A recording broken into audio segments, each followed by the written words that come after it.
सईद अहमद साहब के बारे में मैं मुख्तसर तौर से बताता चलूं कि ज़िंदगी में कामयाबी वही हासिल करता है जिनके अंदर हौसला, लगन और मुसलसल कोशिश का दामन नहीं छोड़ता।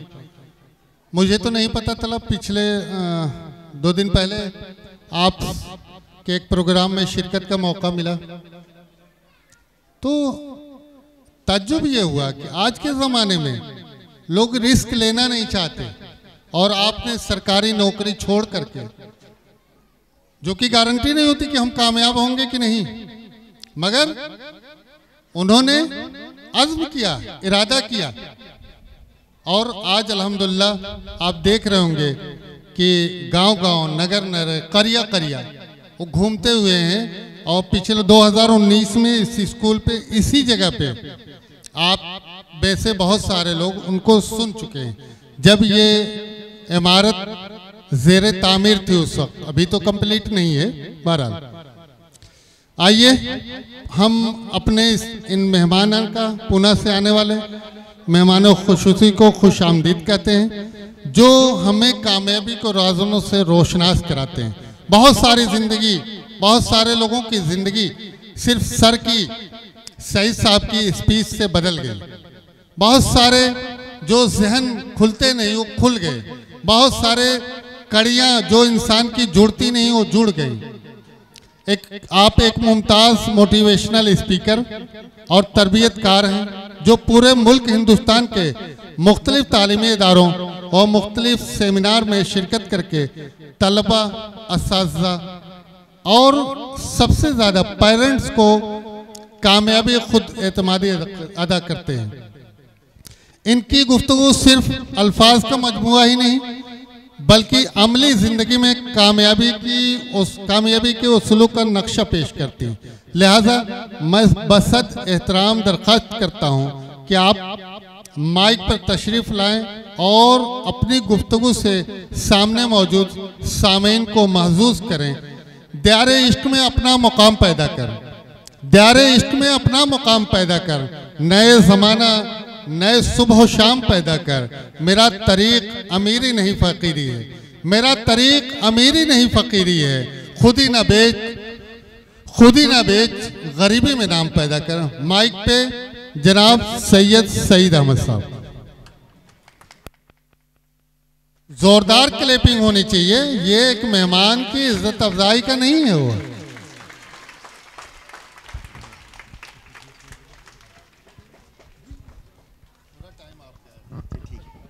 बिस्मिल्लाहिर्रहमानिर्रहीम। जज़ाकल्लाहु खैर।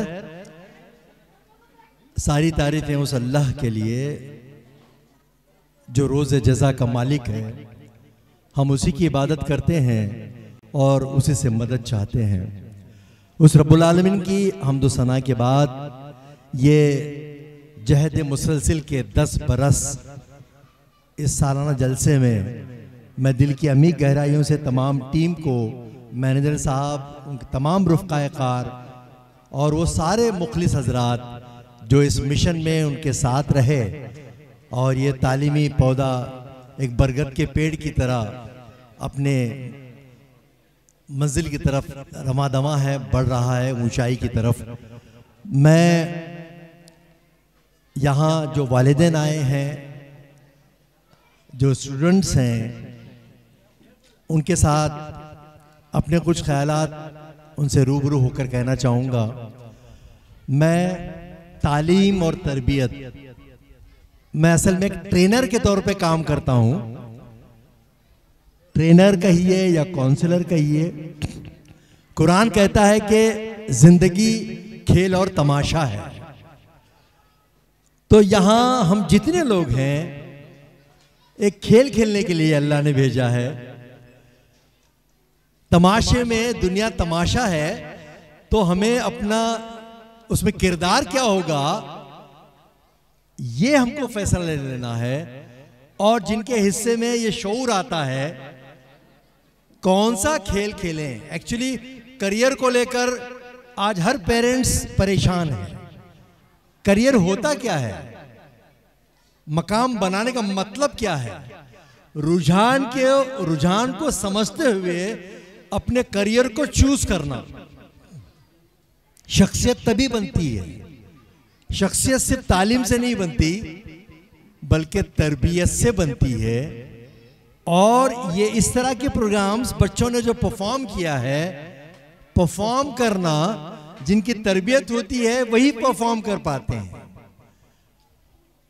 किताबें सोच देती हैं, उस सोच को परवान चढ़ाने के लिए तरबियत की जरूरत होती है।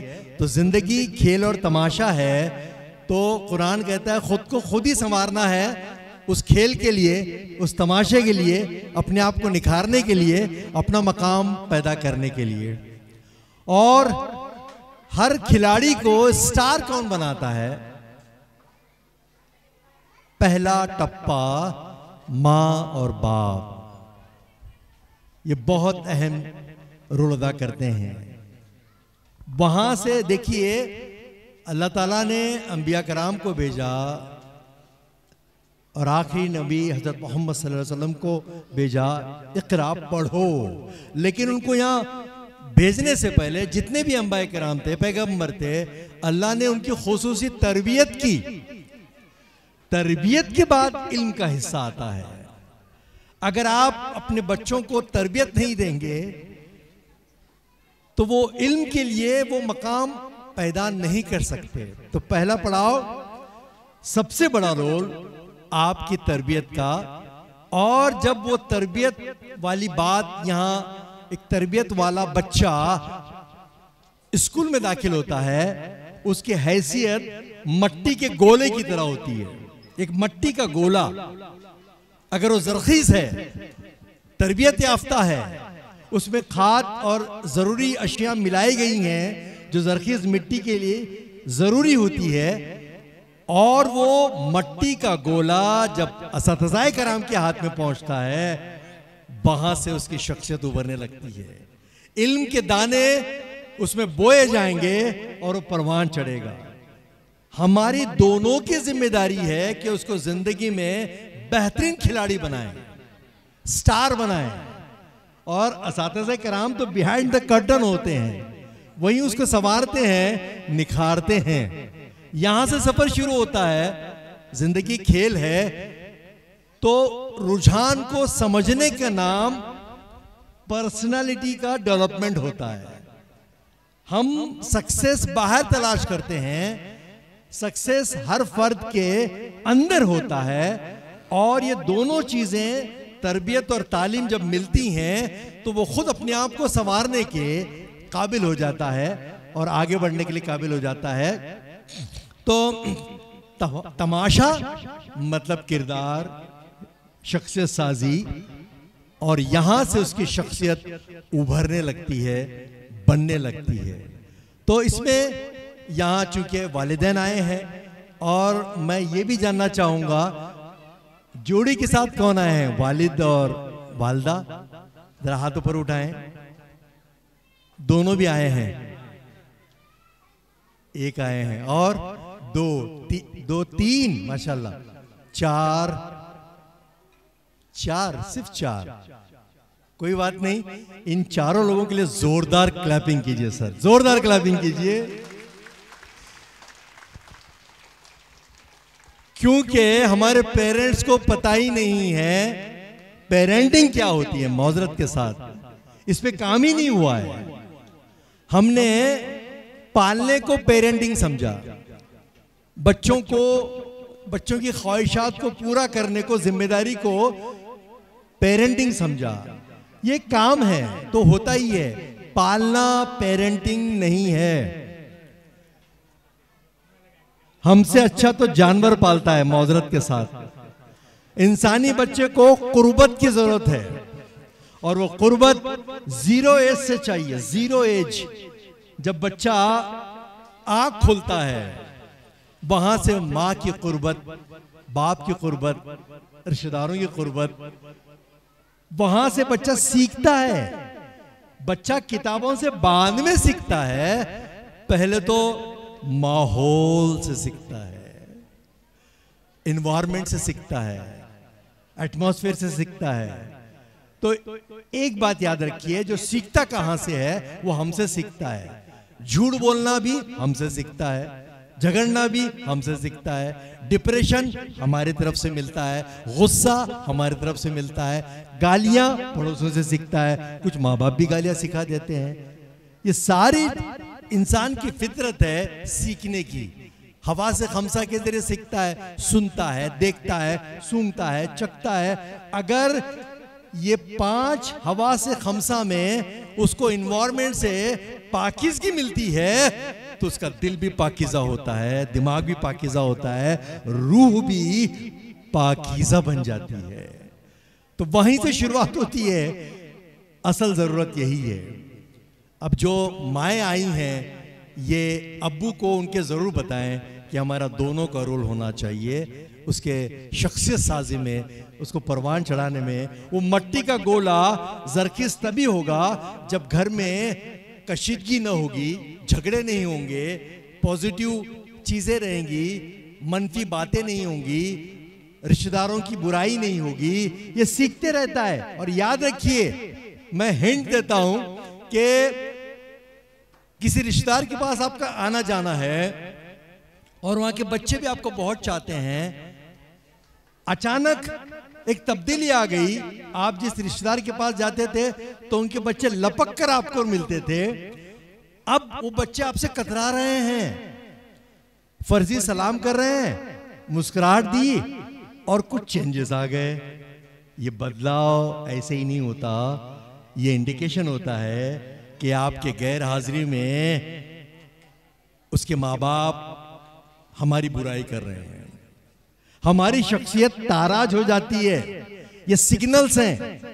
पड़ोसी के हुकूक, पड़ोसियों की बात, ये सारी चीजें ये हमारी जिम्मेदारी है।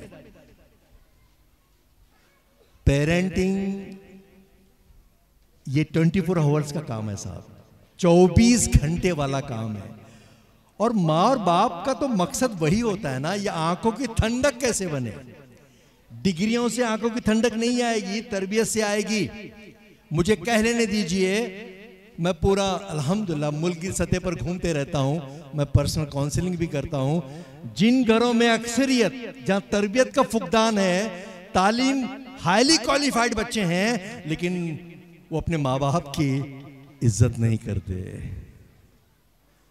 क्या फायदा इसी डिग्रियों का जहां माँ बाप की इज्जत नहीं होती। उनको समझ में नहीं आता। बच्चे की ख्वाहिशात वही पूरी कीजिए जो जायज़ होती हैं। बच्चों के साथ कैसे बर्ताव करें, उनकी एक कुछ पॉइंट्स मैं दूंगा। YouTube पे इसके मुकम्मिल वीडियोस भी हैं, आप कभी याद दहाने के लिए फिर भी उसको बाद में देख सकते हैं। तो बहरहाल ये जो मामला शुरू होता है, जिंदगी खेल और तमाशा है, तो अपना मकाम खेल में बनाए, तमाशे में अपना मकाम बनाए, एक बेहतरीन किरदार बनाए। और उसके लिए इल्म जब सीखता है, अभी एक चीज मैं बता दूं कि ये जो रट्टा मारने वाला इल्म है, ये इल्म नहीं है साहब, माफ करना।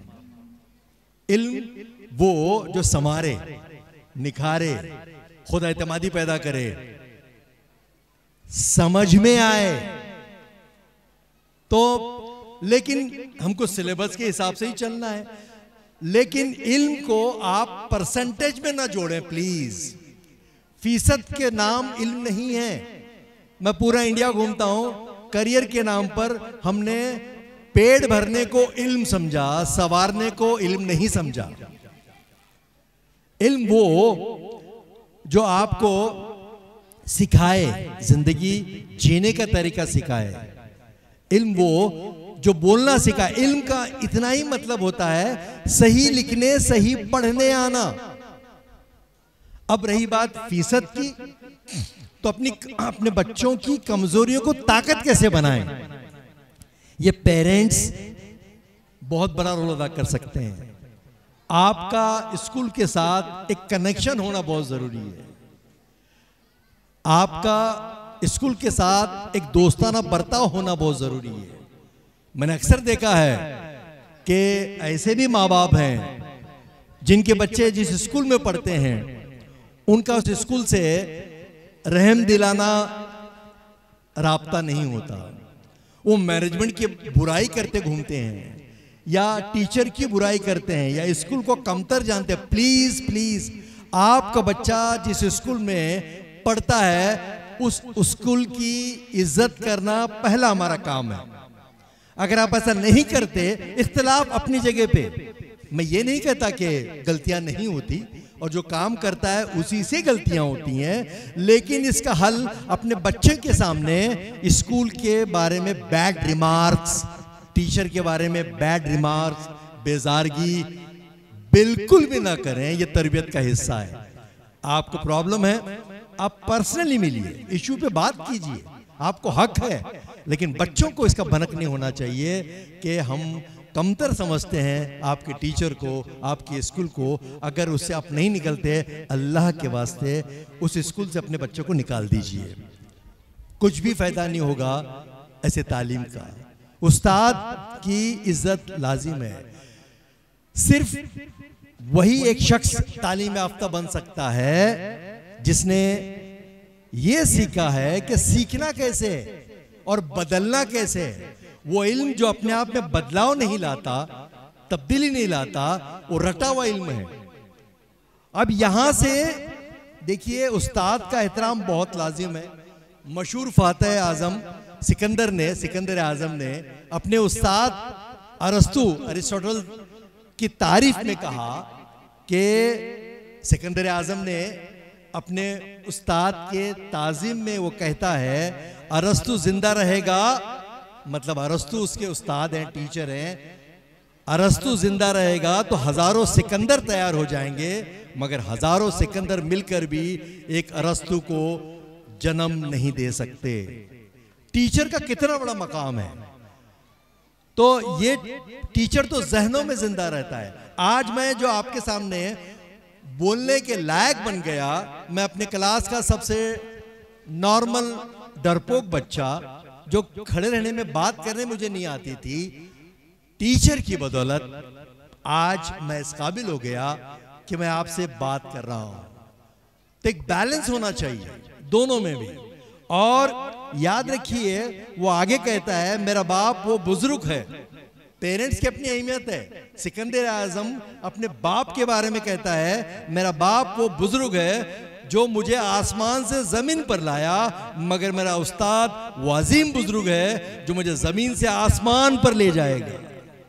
तो उस्ताद का एहतराम जरूरी है। हम पेरेंटिंग के साथ उस्ताद के भी वर्कशॉप लेते हैं, सोचों का हिस्सा बनना। तो यहां से सफर शुरू होता है। देखिए, जाहिल सिर्फ वो नहीं होता जो तालीम याफ्ता होता है, जाहिल वो भी होता है जिसने डिग्रियों के ढेर तो लगा दिए, बड़े बड़े ओहदे तो हासिल किए, मगर अपने ज़र्फ में, अपने लहजे में अगर उसके नरमी नहीं है, तबीयत में इनकिसारी नहीं है, वो इल्म बेकार है। जो काम करना तो सिखा दे, लेकिन जिंदगी जीने का सलीका ना सिखाए। कोई भी काम छोटा नहीं होता। अपने बच्चे के करियर को लेकर वक्त से पहले परेशान मत होइए, उसको अच्छी तालीम दीजिए। लैंग्वेज कमांड हासिल करने की जरूरत है। उर्दू के साथ साथ अंग्रेजी, हिंदी और दूसरी लैंग्वेज में उसको वो इन्वायरमेंट मिलेगा तो सपने पूरे हो जाएंगे। आज सबसे बड़ी दिक्कत ये है कि लोग बिना मकसद पढ़ते हैं। मकसद देखिए, अगर हम किसको पूछते हैं कि भाई क्या बनना है, तो मुझे बड़ा ताज्जुब होता है। मैं पूरे इंडिया घूमता हूं, मैं स्लम एरिया में गरीब बस्ती में भी जाता हूं, बच्चे को क्या बनाना है, एक ही बात पहले सुनने को मिलती है, क्या क्या डॉक्टर, नहीं तो इंजीनियर। उसके बाद स्टेप बाय स्टेप। प्लीज आप फैसला न कीजिए। आप बच्चों को प्रेशर दे रहे हैं और मुश्किल से करियर को लेकर 25 से ज्यादा क्या करियर डेवलपमेंट है किसी को भी नहीं मालूम। अब जिसको जो इस पे मेहनत करेगा उसको मालूम हो जाएगा। आप तो कर लो दुनिया मुट्ठी में, उंगली पर नॉलेज मिलता है। अगर उंगली सही जगह पे जाती है तो सही नॉलेज मिलता है। तो अपने बच्चे को बिफोर टाइम कुछ भी आइडिया मत दीजिए। बेटा एक ही मकसद है, अच्छा इंसान बन, कुछ भी बन, अच्छा इंसान बन। हमारी यही कोशिश होनी चाहिए, मेरी औलाद मेरी आंखों की ठंडक बने, वो दिल का सुकून बने, वो सवाबे जारिया बने, उसको एहसास कमतरी से निकालें। अब ये सारी चीजें तो हम जानते हैं, मैं कोई नई बात नहीं कर रहा हूं, आपसे याद दिला रहा हूं। तो उसको एहसास कमतरी, पेरेंटिंग कैसी हो, हम इस पे बात करेंगे। आप कितने भी मसरूफ हो, अब मैं जानता हूं कि कई माएँ ऐसी हैं जिनके हस्बैंड, जिनके शौहर रोजी रोटी की तलाश में बाहर हैं। बच्चों को इसका एहसास होता है माँ पर दोहरी जिम्मेदारी है। अब कई बार ऐसा भी होता है कि जब सऊदी में रहने के बाद मौजरत के साथ के पैसे की रवानी बिगाड़ देती है, अब्बू नहीं है, बच्चा मंगता हो पैसे खर्च कर रहा है, गलत, बहुत बड़ी भूल है। मुझे कह लेने दीजिए, मैं 4 बार सऊदी गया, वहाँ के इंटरनेशनल स्कूल्स में मैंने प्रोग्राम किए हैं, मैंने दुबई भी गया, और उसके अलावा और एक सऊदी का एक नाम याद नहीं आ रहा, बहरहाल 4 बार मैं गया हूँ। और इंटरनेशनल स्कूल में वहाँ जब हम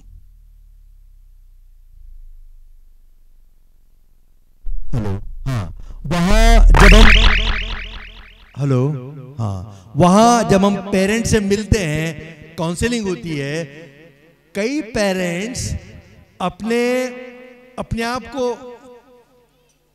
अपनी जिंदगी दांव पे लगाकर आने वाले मुस्तकबिल के लिए अपने हिस्से का चिराग जलाते रहते हैं, अपना खून पसीना बहाते रहते हैं।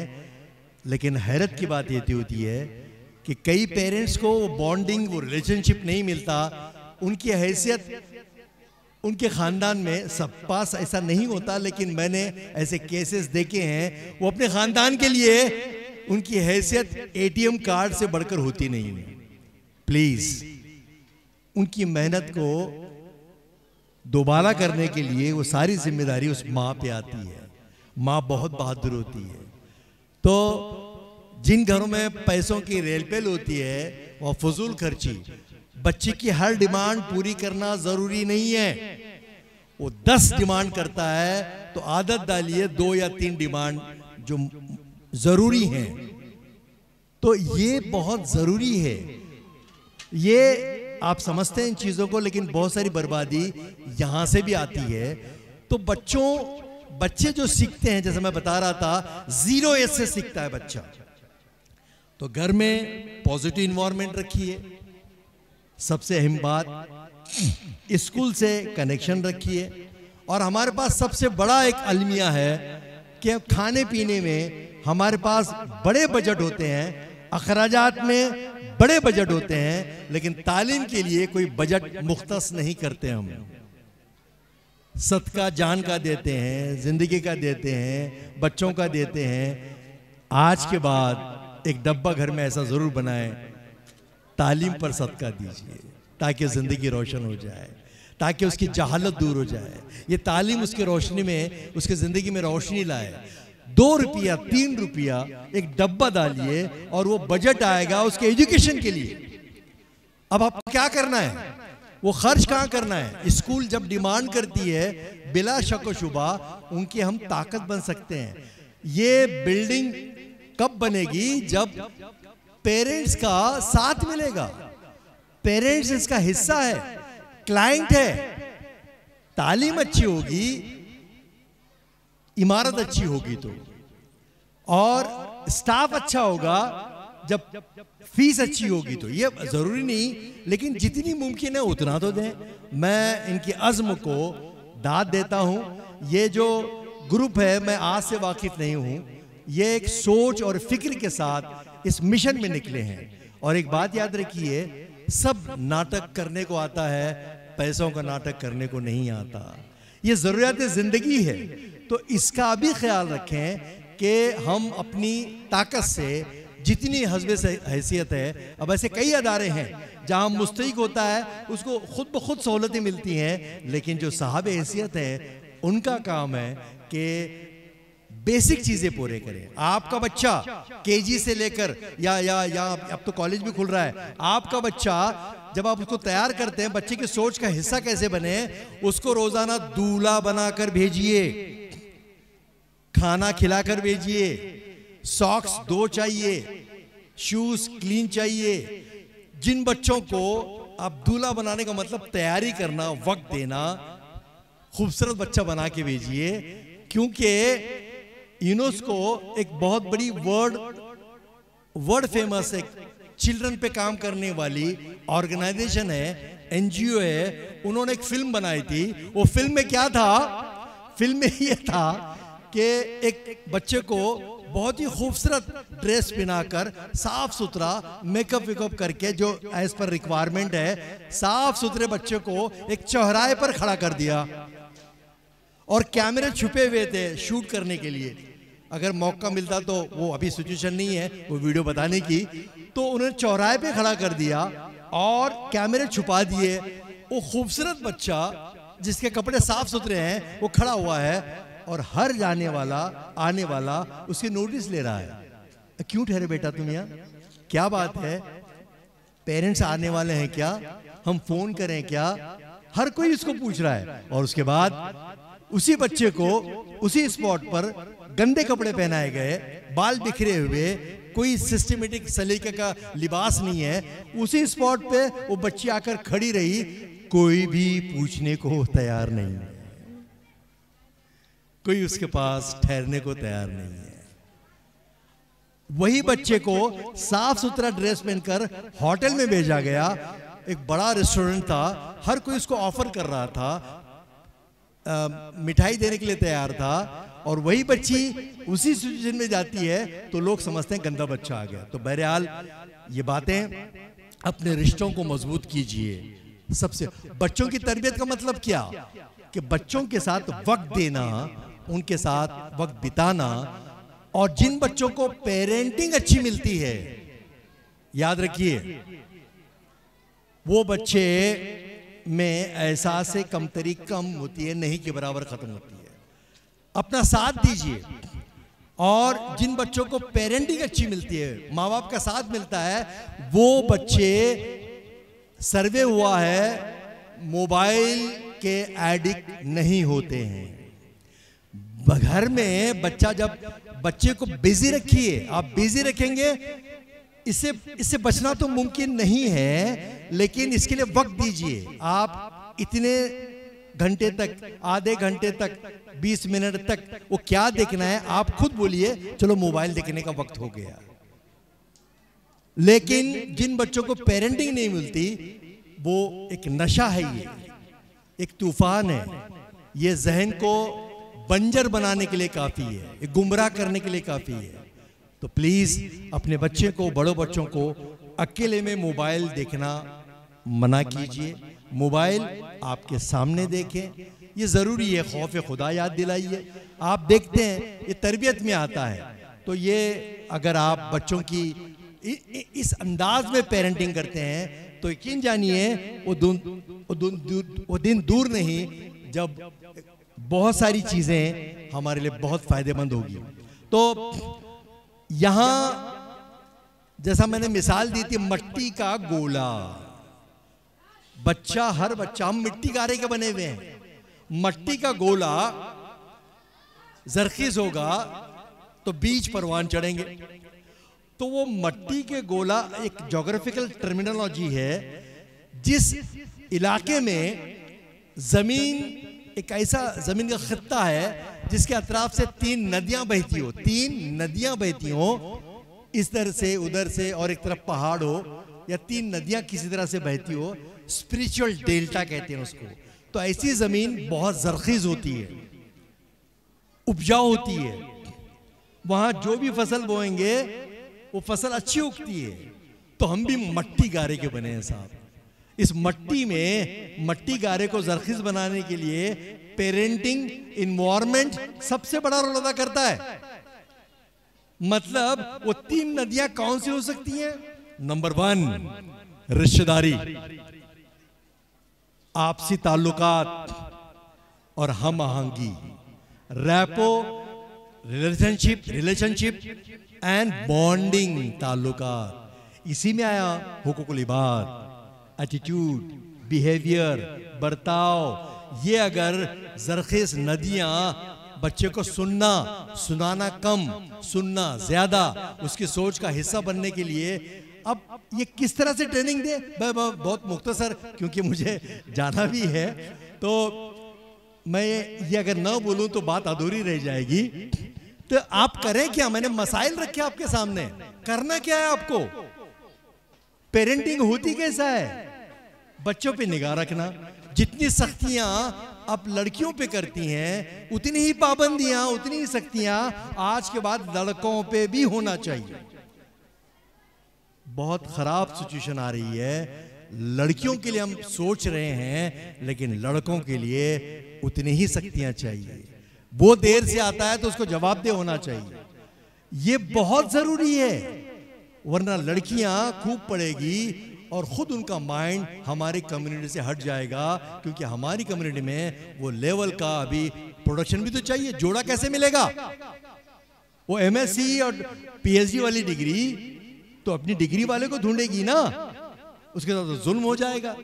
तो जितनी सख्तियां, जितनी पाबंदियां, जितनी जवाबदेही का एहसास। 10 मिनट बेटी देर से आती है तो आप बेचैन होते हैं, बेटा आधा घंटा 1 घंटा देर से आता है, कान पे जूं भी नहीं रेंगती साहब। अब्बा पे गया क्या? अब्बा को भी सुधरना पड़ेगा। अगर वो कुछ काम करता है आपके घर का, तो दूध लाने 1 घंटा नहीं लगता, सौदा लाने 3 घंटे नहीं लगते। उसके दोस्त लोग कौन है, कहां जाता है, किससे मिलता है? दोस्तों को घर में बुलाइए ताकि पता चले दोस्त किस लेवल के हैं, क्योंकि बाहर से ही सीखता है। बच्चा दूर कब होता है? बच्चा जब 5-6 साल का होता है, या ये बच्चा जब तक आपके घर में है 6-7 साल तक वो आपका है। स्कूल जाने लगता है, नंबर 1 आप ही उसके दोस्त होते हैं, लेकिन जब स्कूल जाने लगता है तो उसके जिंदगी में नए नए लोग आने लगते हैं। वो मुतासिर होता है टीचर से, मैम से, या किसी दोस्त से। हमारा नंबर 2nd 3rd पे आता है। और जब बच्चा बड़ा होता है हम ध्यान भी नहीं देते, सिर्फ खाना खिलाते हैं और जरूरतें पूरी करते हैं, सोच का हिस्सा नहीं बनते। सोच का हिस्सा कैसा बने, एक टेक्निक बताता हूं, उसके बाद हमारी बात खत्म हो जाएगी।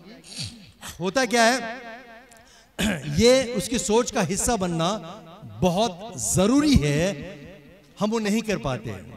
यहां से सिलसिला शुरू होता है। हम थोड़ी गफलत, जब बड़ा हो गया मिलना जुलना भी कम होता है लड़के से, खासकर वो बाहर ही रहने लगता है। और बड़ा हो गया तो 14-15 साल के बाद हमारी एक बात भी नहीं सुनता हो, क्योंकि दूरियां हमने पैदा की हैं। हमने दूरियां पैदा की हैं। वो हमको, एक छोटे बच्चे को पूछो बेटा किसके जैसा बनना चाहता, वो बोलता अम्मी जैसा, अब्बू जैसा। वो 12th में जाने के बाद पूछो किसके सर का बनना चाहता, वो तो बोलता शाहरुख खान जैसा। वो तो बोलता किसी दूसरे का नाम लेता है। वो हमारा नंबर गायब हो जाता है। इसकी वजह दूरियां हमने पैदा की। तो दूरियों को नजदीकियों में बनाकर ये बॉन्डिंग, ये रिलेशनशिप और ये रेपो को कैसे मजबूत किया जाए। 3 बार बच्चे से रोजाना मिलिए मसरूफ तरीन जिंदगी में। वो तीन बार आप वक्त निकालिए। वो 3 टाइमिंग क्या होगा, 3 या 2 बार। 3 मिनट मिलिए साहब, 3 मिनट, 13 मिनट, 30 मिनट, आपकी मर्जी के हिसाब से। और वो मिलने का एक सेशन होगा, आपको पता होगा। उस वक्त बच्चे को सुनना, उसकी बेपर की बातें सुनना, बकवास बातें सुनना, जो कुछ काम की नहीं है वो सुनना। सिर्फ सुनिए। सुनना भी तरबियत है। सुनाने का नाम तरबियत नहीं है उतना पावरफुल आज के दौर में। किसी को सुनना, आजकल लोग सुनते ही नहीं है। कुरान के 756 आयतों में रब्बुल आलमीन कहता है कि तुम देखते नहीं, कि तुम सुनते नहीं। बच्चों की सोच का हिस्सा बनना है तो उसके सोच का हिस्सा बनिए। सुनकर सुनिए उसको, और उसकी गलतियां, जब अच्छा उसकी मस्तियां सुनिए, उसकी खामियां सुनिए। और जब पता चला कि बहुत बड़ी गलती कर रहा है, इमीडिएट उस वक्त नहीं डांटना है। आपको पता तो चला ये प्रॉब्लम है इसमें, अब हिकमत अमली से उन चीजों को दूर करना है। ये फिर कभी हम आएंगे तो और तफसील से बात होगी। तो इस तरह से जब करते हैं आप, तब जाकर उसको सुनना और यहीं से शुरुआत होती है। 3 मिनट। आजकल पेरेंट्स को यही शिकायत है कि बच्चे सुनते नहीं हैं। आप उनको सुनिए, वो हमको भी सुनिएंगे, कुदरती तौर पर एक मजबूती आ जाएगी। तो जाने से पहले हम अक्सर कहते हैं रिश्तों को मजबूत करने के लिए आपके घर में रिश्ते मजबूत होना चाहिए। जिस घर में बूढ़ी माँ बूढ़े बाप हैं, उनके साथ आपका बर्ताव कैसा है ये भी गौर कीजिए प्लीज। अच्छा नहीं है माफ करना, अगर अच्छा है तो सलूट है, क्योंकि हम बच्चों को, हम उनके दादा दादी को उनकी खिदमत सही नहीं करेंगे, कल हम बूढ़े हो जाएंगे, वो बच्चे वही हमको रिटर्न देंगे। तो ये बहुत जरूरी है बॉन्डिंग रिलेशनशिप में। और दूसरी बात, ये बड़े से बड़ा ख्वाब देखिए, लेकिन सोच देखने के बाद वो क्या बनना चाहता है, अपनी आइडियाज उस पर मत डालिए। वो क्या बनना चाहता है, करियर को लेकर मैं एक मशवरा दूंगा कि उसको ताजिर बनाइए। ये नबियों वाला काम है साहब, तिजारत करना हमने छोड़ ही दिया। Businessman, there are 37,000 opportunities. खाली 25 को पीछे नहीं लगना है, उसको मकसद देना है कि ताजिर बने, बड़े से बड़ा ख्वाब देके उसके ख्वाबों को पूरी करना। उसकी सोच को समझेंगे तो ख्वाब पता चलेंगे। यहाँ एक शेर लिखा, अज़्म मोहकम हो तो होती हैं बलाएं पसपा, कितने तूफान पलट देता है साहिल तन्हा। याद रखिए, हर इंसान खास होता है, वो अशरफुल मखलूकात है, हीरा है। आप सल्लल्लाहु अलैहि वसल्लम की हदीस है कि इंसान सोने चांदी के काने हैं, इंसान हीरा है। और तराशने का काम घर से होना चाहिए, पीवर बना के भेजिए। हीरे की खासियत मालूम है आपको, हर इंसान हीरा है। हीरे को तराशा गया तो हीरा है, वरना कोयला है। और जिस हीरे पे काम नहीं होता वो बेरंग हो जाता है। तालीम और तरबियत, तालीम की कमी को तरबियत पूरा करती है, याद रखिए। तो जाने से पहले किसका सवाल है तो जरूर पूछें। और YouTube पे सईद अहमद मोटिवेशनल स्पीकर आप जरूर विजिट करें, वहां से भी सवालात मुझे पूछे जा सकते हैं। और रही बात है, दुआ कीजिए, यहाँ बात हो रही है अज़्म मोहकम अता कर खुदाया, हौसलों को नई जिंदगी दे, सर उठाएं हरसों अंधेरे, अब चिरागों को तू रोशनी दे। क्योंकि जिस इन्वायरमेंट में हमारा सपूत निकलने वाला है, बाहर नफरतों का भरा बाजार है, उसको अपने हिस्से का चिराग जलाना है। वो काम का बनेगा, नफरतें कम हो जाएंगी। एक अल्लाह की इबादत और तमाम मखलूक की खिदमत, ये पेरेंटिंग में आना चाहिए। तू जो चाहे तो है मेरे आका, डूबे जग सारा कश्ती बचेगी, आग में फूल खिलते रहेंगे, राह दरिया बनाती रहेगी। तेरी कुदरत में क्या कुछ नहीं है, बस हमें जज्बे बंदगी दे, इल्म भी दे शऊरे अमल भी। इल्म आएगा यहां से, अमल होगा घर से। इल्म भी दे शऊरे अमल भी, सच को पहचान ले वो नजर दे, रश्क परवाज पर हो जहां को, या खुदा हमको वो बाल पर दे, लाज दस्ते दुआ की तो रख ले, मौत बेबस हो वो जिंदगी दे, सर उठाए हैं हंसो अंधेरे, अब चिरागों को तू रोशनी दे। ये तरबियत का हिस्सा माँ बाप की तरफ से मिलना चाहिए। और दूसरी बात, बड़े से बड़ा ख्वाब देखिए, आसमानों में बस्तियां तामीर करने का अज़्म, आसमानों में बस्तियां तामीर करने का अज़्म, जगमगाती कहकशां तस्खीर करने का अज़्म, चंद रोजा जिंदगी को जां विदा करने का अज़्म, और अपना सिक्का सारे आलम में रमा करने का अज़्म। इल्म की बुनियाद पर तामीर होते हैं ये ख्वाब, इल्म की बुनियाद पर तामीर होते हैं ये ख्वाब। और लब पे इक़रा आते ही दर खुल गया वजदान का, अपने खालिक से तारुफ हो गया इंसान का। आपका बहुत बहुत शुक्रिया। मैं फिर एक बार तमाम मुंतज़मीन का और सबका बहुत बहुत शुक्रिया। अपनी ख़ास दुआओं में याद रखें और हमारे साथ टच में रहें। सईद अहमद मोटिवेशनल स्पीकर, ये यूट्यूब चैनल है, इससे हम ज़रूर कांटेक्ट में रहेंगे। Thank you very much. अस्सलाम वालेकुम रहमतुल्लाहि व बरकातुहू। वेरी वेरी थैंक्स सर, जज़ाकल्लाह खैर, अल्लाह हाफिज़। आपकी कीमती बातें और नसीहतें बहुत दिनों तक याद रहती हैं, क्योंकि जब आप 2019 में आए थे तो आज भी वो बातें याद हैं। मैं कुछ जो स्कूल के मुतल्लिक़ीन हैं, मुहिब्बीन हैं, मैं सर के हाथों उन्हें एजाज़ दिलाना चाह रहा हूँ। जनाब अबू आमिर साहब,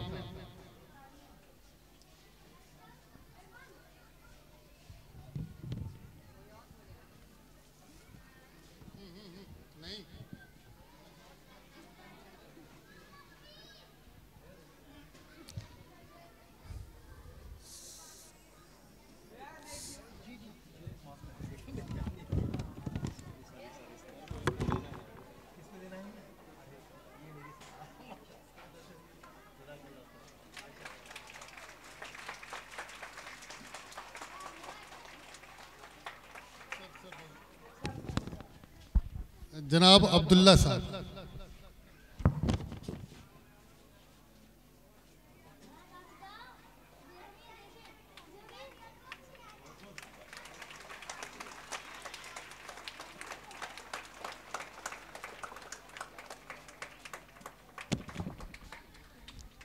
मैं जो देख पा रहा हूँ हमारे दरमियान में जामतुल फलाह के उस्ताद जनाब परवेज़ आलम साहब मौजूद हैं। मैं उनसे गुजारिश कर रहा हूँ कि वो और मदरसतुल इस्लाह के उस्ताद जनाब मुअज़्ज़म शब्बीर साहब, उनसे गुजारिश कर रहा हूँ कि वो भी तशरीफ़ लाएं।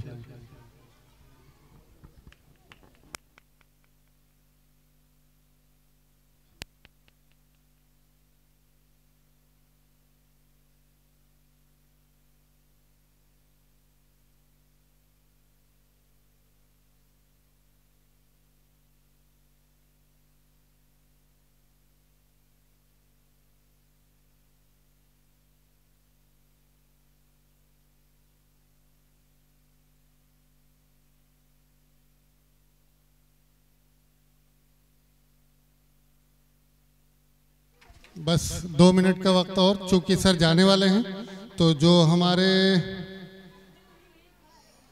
टॉपर हैं गुज़िश्ता साल के, जो सेशन गुजर चुका है, उनका नाम मैं लेना चाहूँगा। Third topper Sheikh Nusaiba, junior में आयजा अदनान, इस बच्ची का 100% रिजल्ट है। आयजा अदनान, अगर उनके वालिद मेरे सामने मौजूद हैं वो भी आ जाएं जल्दी से। इस बच्ची का इस साल भी और पिछले साल भी 100% रिजल्ट है।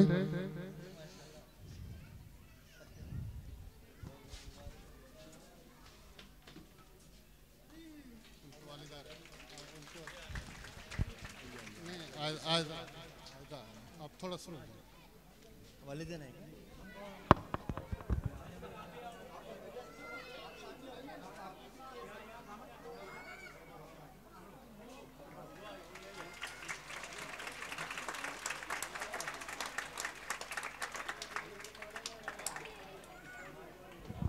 Sheikh Nusaiba,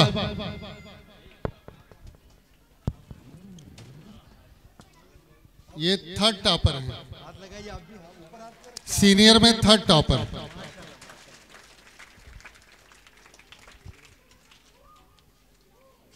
second topper Syeda Ayesha Javed, second topper Syeda Ayesha Javed, जल्दी से बेटा। और फर्स्ट टॉपर सहरिश मुशफिक। दोनों लोगों आ जाएं और उनके गार्जियन भी हो तो आ जाएं।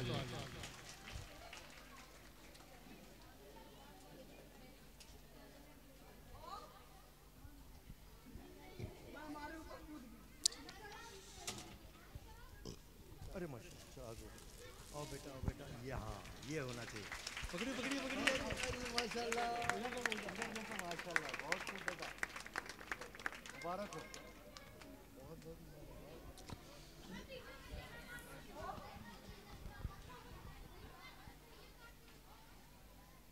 Second topper Syeda Ayesha Javed.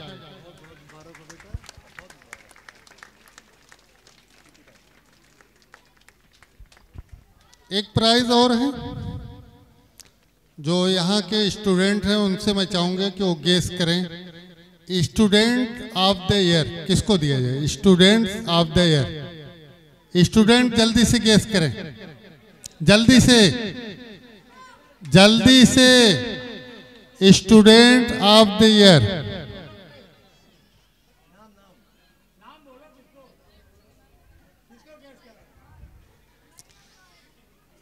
बच्चों को यह हक हासिल है, न कि असातिज़ा को। Student of the year, girls बता दे जल्दी से कौन। चलिए भाई, आपकी ख्वाहिश का ख्याल किया जाता है। मुंतहा शेख, जल्दी से। मुंतहा शेख।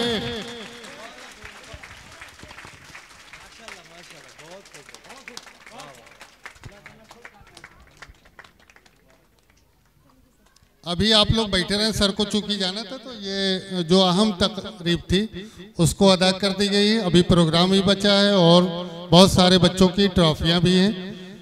धीरे धीरे सामने ट्रॉफी लगा दी ताकि लोग देखते रहें।